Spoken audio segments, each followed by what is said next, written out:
গোলটা কোন হাতে চলে এলো বল। ও ভিডিও তুলছে। হ্যালো গাইস, কাজ চলছে। আমরা কাজ করছি, ঘুড়ি বানাচ্ছি। আমাদের ঘুড়ি কমপ্লিট হয়নি, আর ওদিকে আমাদের প্যান্ডেলও কমপ্লিট হয়নি। কালকের মধ্যে কমপ্লিট করতে হবে, তাই এখন অনেক চাপ, তাই এখন কোনো কথা বলতে পারছি না, তাই এরা কথা বলবে বলেছে। হ্যাঁ বলুন কিছু স্যার। নমস্কার, আমার নাম কৌশিক নিয়ে আমার একটা ইউটিউব চ্যানেল আছে দ্য ফানি গ্রুপ বা গোপাল নিয়ে মানে সার্চ করতে পারেন। আমাকে একটু প্লিজ আপনারা সাপোর্ট করুন, কারণ আমার চ্যানেলটা একদমই ভালো চলছে না। এখন রাত 10:30টার মতো বাজে, আমরা এখন সরস্বতী পুজোর প্যান্ডেল করতে লেগে পড়েছি। এখন আমাদের বক্তব্য রাখবে সংকেত সরকার।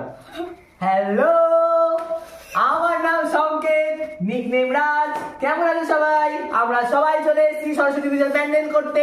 এখানে সবাই মিলে ঘুড়ি বানানো হচ্ছে, আর আমি খুব হাসছি। এখানে সব সময় সবকিছু হচ্ছে। ওখানে এখন সংকেত অনেক বকছে। আমি বকতে ভালোবাসি। এবার এখানে দেখো এরা সবাই হাসাহাসি